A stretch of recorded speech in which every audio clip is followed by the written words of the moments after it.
प्रिय भक्तगण, आज हम आपको एक अत्यंत पवित्र और मंगलमय कथा का श्रवण कराने जा रहे हैं। इस कथा को सुनने से आपके जीवन में सुख, संपत्ति और धन की वर्षा होगी। यह कथा केवल एक कहानी नहीं बल्कि एक दिव्य आशीर्वाद है जो आपके जीवन को संवारने और आपके कष्टों को दूर करने का सामर्थ्य रखती है। आइए श्रद्धा और भक्ति के साथ इस अद्भुत कथा को प्रारंभ करते हैं।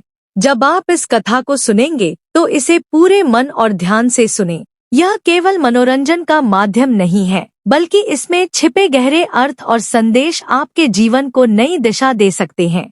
आधी अधूरी कथा छोड़ना एक प्रकार से भोलेनाथ का अनादर होगा, इसलिए इस पवित्र कथा को पूरा सुनें और इसके प्रत्येक शब्द को आत्मसात करें। आप सभी शिव भक्त हैं और भोलेनाथ की कृपा से ही हमारे जीवन में सुख और शांति का वास होता है। इस कथा के माध्यम से हम सब पर उनकी कृपा बरसे, यही हमारी कामना है। इसलिए भक्ति और समर्पण के साथ इस कथा को सुनें और मनचाहा फल प्राप्त करें। माता पार्वती कहती हैं, आज की कथा भावनाओं से भरे भोलेनाथ की है। एक गांव के किनारे एक शिवालय था जहां एक बुजुर्ग पुजारी निवास करते थे। एक दिन एक निर्धन माता ने अपने छोटे बच्चे को मंदिर के प्रवेश द्वार पर छोड़ दिया और चली गई। पुजारी जी ने बहुत खोजबीन की, परंतु बच्चे के परिवार का कोई सुराग नहीं मिला। जब गांव का कोई भी व्यक्ति उस बच्चे की देखभाल करने को आगे नहीं आया, तो पुजारी जी ने इसे भगवान शिव की मर्जी मानकर उसे अपने साथ रख लिया। उन्होंने बच्चे का नाम शिवाय रखा। गांव के भक्तों की भेंट से जो कुछ भी मिलता, उसी से पुजारी और बालक शिवाय का निर्वाह होता। अगर कभी सामग्री कम पड़ जाती तो पुजारी जी भगवान को नैवेद्य चढ़ाकर शेष बचे हुए को शिवाय को दे देते और खुद गंगा जल पीकर संतोष कर लेते। समय के साथ शिवाय धीरे धीरे बड़ा होने लगा। अब वह लड़का शिवाय पुजारी जी के कार्यों में मदद करने लगा था। बुजुर्ग पुजारी को थोड़ी राहत मिली, इसीलिए उन्होंने शिवाय को मंदिर की सफाई, भगवान शिव की पूजा, नैवेद्य चढ़ाने और आरती करने के तरीके सिखा दिए। अब वे खुद भगवान शिव का नाम जपने और कीर्तन में अपना समय बिताने लगे। एक दिन भगवान शिव के पवित्र नाम का जाप करते हुए उनकी आत्मा ने शरीर छोड़ दिया। अब शिवाय का इस दुनिया में कोई सहारा नहीं बचा सिवाय भगवान शिव के। वह पुजारी जी द्वारा बताई गई 3 बातों को कभी नहीं भूला। पहला, भगवान शंकर को हमेशा ताजा और गर्म भोजन का नैवेद्य चढ़ाना। दूसरा, भगवान को नैवेद्य चढ़ाए बिना खुद कुछ भी न खाना। तीसरा, भगवान शिव पर विश्वास रखते हुए कभी भी किसी भी चीज का संग्रह न करना, बासी भोजन का भी नहीं। अगर किसी भक्त ने पहले से तैयार खाना या मिठाई मंदिर में चढ़ाया तो बालक शिवाय उसे गरीबों में वितरित कर देता था। खुद रसोई बनाकर भगवान को नैवेद्य अर्पित करते, फिर वह प्रसाद खुद खाते और दूसरों में बांट देते।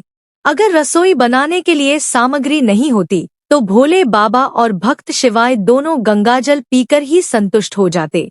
एक बार बारिश के मौसम में लगातार 3-4 दिन तक भारी वर्षा होने की वजह से मंदिर में कोई भक्त नहीं आया।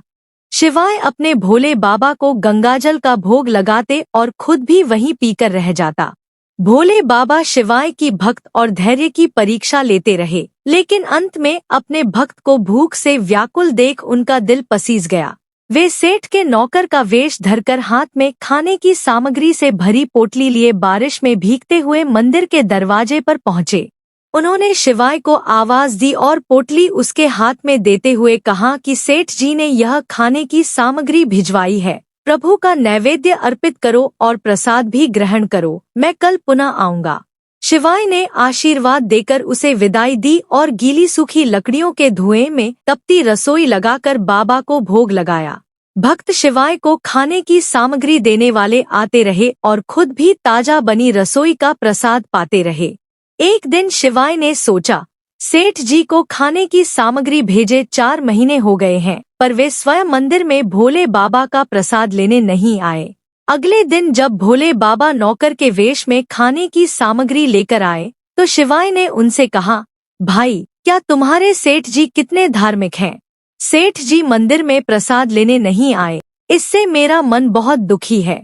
अपने सेठ जी से कहना कि कल वे मंदिर में प्रसाद लेने जरूर आएं। भक्त की बात सुनकर नौकर बने भोले बाबा हैरान होकर घबरा गए और बोले, पुजारी जी, सेठ जी मेरे द्वारा आपको खाने की सामग्री भेजते हैं। आप इसे भगवान को अर्पित करके खुद भी प्रसाद प्राप्त कर लेते हैं, तो सेठ जी को बुलाने की क्या आवश्यकता है?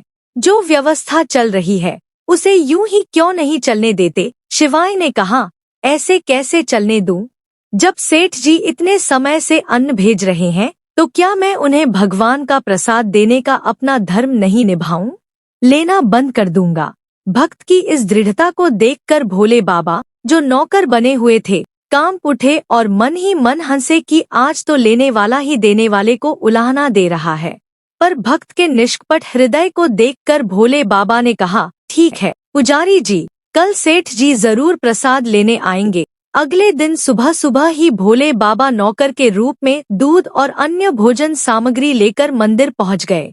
शिवाय ने हैरानी से पूछा, भाई आज इतनी सारी खाने की चीजें क्यों ले आए हो? नौकर बने भोले बाबा ने भोलेपन से कहा, अरे बाबा, क्या आप भूल गए? आज तो आपने सेठ जी को प्रसाद चढ़ाने के लिए बुलाया है। आप खाना बनाइए और भोलेनाथ को भोग लगाइए और हाँ, सेठ जी को भी बता दीजिए कि कब आना है। शिवाय ने खुशी खुशी सेठ जी के आने का समय बता दिया। भक्त शिवाय की इच्छा पूरी करने के लिए भोलेनाथ ने सेठ का रूप धारण कर लिया। उधर जब पार्वती जी को पता चला कि उनके प्रिय भक्त के घर दावत है, तो वह भी पीछे कैसे रहती। उन्होंने अपने पति की आज्ञा लेकर सेठानी का रूप धारण करने की तैयारी कर ली। भोलेनाथ ने अपने गले से मुंडों की माला उतार दी, शरीर पर लगी भस्म और बाहों व कानों में पहने सांप के हार भी उतार दिए। उन्होंने मखमली कुर्ता पहना, जटाओं को संवारा और उनमें गंगा और चंद्रमा को सजा दिया। एक खूबसूरत रंगीन पगड़ी भी बांध ली। शिवजी ने अपना त्रिशूल और डमरू नंदी को सौंप दिए। कैलाश पर पार्वती जी के तैयार होने का इंतजार करते हुए टहलने लगे। पार्वती जी ने एक सुंदर बनारसी साड़ी पहनी जो शिवजी के कुर्ते के रंग से मिलती थी। सोने, चांदी और हीरो से जड़े चमचमाते गहने पहने भगवान गौरी शंकर ने सेठ सेठानी का वेश धारण किया और अपने भक्त के यहाँ भोज के लिए कैलाश से निकल पड़े। भक्त शिवाय आज सुबह से ही सेठ जी के स्वागत में विविध प्रकार के पकवान बनाने में लगा था। वह तो अपने भोले बाबा के लिए चलते फिरते भोग तैयार कर लेता था, पर आज उसे उन्हीं सेठ जी को प्रसाद अर्पित करना था जो कई महीनों से भगवान को भोग के लिए सामग्री भेज रहे थे। इसलिए आज उसने खाना बनाते समय अपनी सारी रसोई की कला का प्रयोग किया। उसने सेठ जी के भेजे हुए चावलों को साफ करके खीर बनाई और अन्य विभिन्न प्रकार के व्यंजन भी तैयार किए। खाना बनाने के बाद भक्त शिवाय ने स्नान किया ताकि वह साफ कपड़े पहनकर भोलेनाथ को नैवेद्य अर्पित कर सके और सेठ जी को प्रसाद खिला सके। जब शिवाय स्नान करके वापस आया तो उसने देखा कि सेठ जी न केवल स्वयं आए हैं बल्कि अपनी पत्नी को भी साथ लाए हैं। शिवाय ने तुरंत दोनों का अभिवादन किया, उन्हें बैठने के लिए आसन दिया और कहा, मैं अभी भगवान को नैवेद्य चढ़ाकर आता हूँ, उसके बाद आपको प्रसाद परोसूंगा। भूख से व्याकुल सेठ जी, जो भोलेनाथ के रूप में थे, ने कहा, पुजारी जी कृपया जल्दी से भगवान को नैवेद्य चढ़ाएं।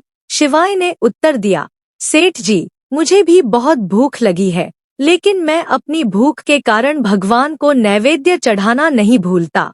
अगर सभी लोग अपनी भूख के लिए भगवान को नैवेद्य चढ़ाना भूल जाएं, तो भगवान भूखे ही रह जाएंगे। सेठ जी, जो भोलेनाथ के रूप में थे, ने पत्तल उठाते हुए कहा, पुजारी जी आप नैवेद्य चढ़ाएं, मैं यहाँ पत्तल सजा लेता हूँ। मैं इतना भूखा हूँ कि रहा नहीं जा रहा। भक्त शिवाय ने सेठ जी को फटकारते हुए कहा, सेठ जी भगवान के काम में न तो जल्दी होती है और न ही कंजूसी।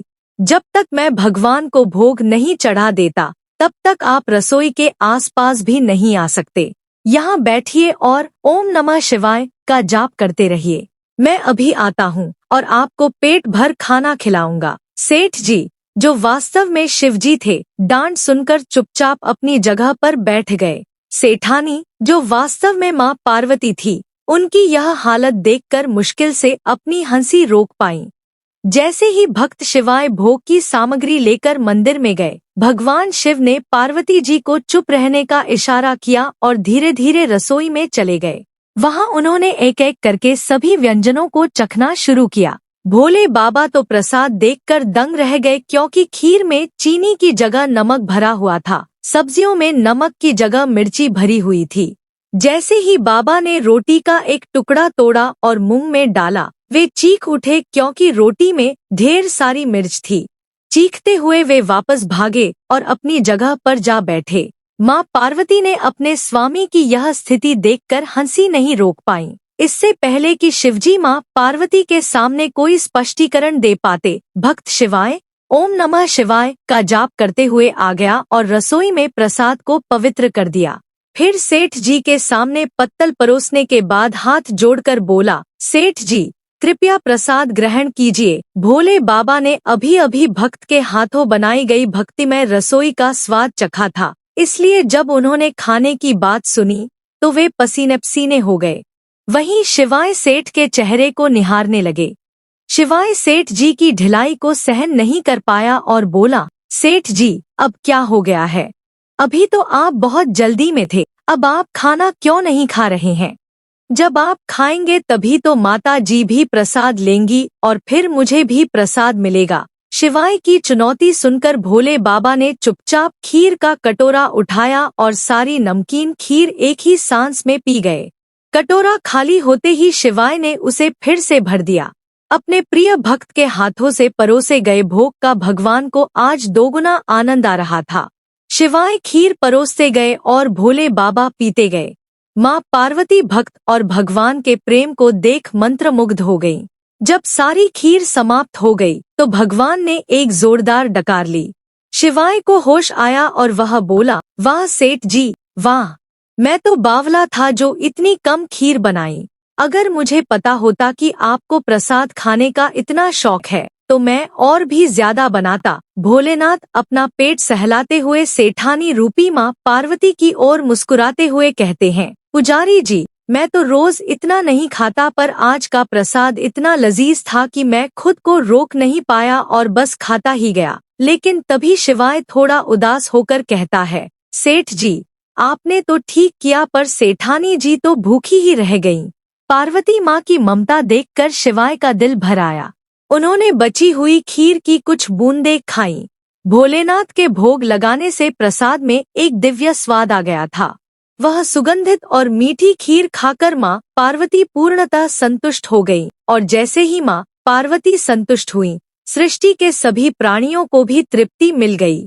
भक्त शिवाय ने कहा, सेठ जी आपने और माता जी ने प्रसाद ग्रहण कर लिया, इससे मुझे बहुत खुशी हुई है। मान लीजिए कि जब आप दोनों ने प्रसाद खाया तो मुझे भी लगा कि मेरा पेट भर गया है। वैसे भी मुझे हर महीने 4 बार एकादशी का व्रत रखना पड़ता है, फिर भी मैं एक दाना तो खा ही लेता हूँ ताकि भोलेनाथ के प्रसाद की अवहेलना न हो। यह कहते हुए शिवाय ने खीर के कटोरे से एक चावल का दाना उठाया और मुंह में डालते ही उसे ऐसा लगा कि उसकी सभी पुरानी भूख और प्यास दूर हो गई, उसकी सारी इच्छाएं पूरी हो गईं और उसकी ज्ञान दृष्टि खुल गई। फिर उसने देखा कि सामने त्रिलोकीनाथ भगवान शंकर और जगत जननी माँ पार्वती आशीर्वाद देते हुए मुस्कुरा रहे हैं। शिवाय भागकर उनके चरणों में गिर पड़ा और कहा, प्रभु आज मैं आपके दर्शन पाकर धन्य हो गया। इतना कहकर माता पार्वती इस कथा को समाप्त करती हैं। इस वीडियो को बोलते समय कोई त्रुटि हो तो मैं क्षमा चाहती हूँ। उम्मीद है आप सभी को यह वीडियो अच्छी लगी होगी। अगर आप शिव के सच्चे भक्त हैं तो चैनल को सब्सक्राइब करें और वीडियो को लाइक करके कमेंट में हर हर महादेव लिख दीजिए।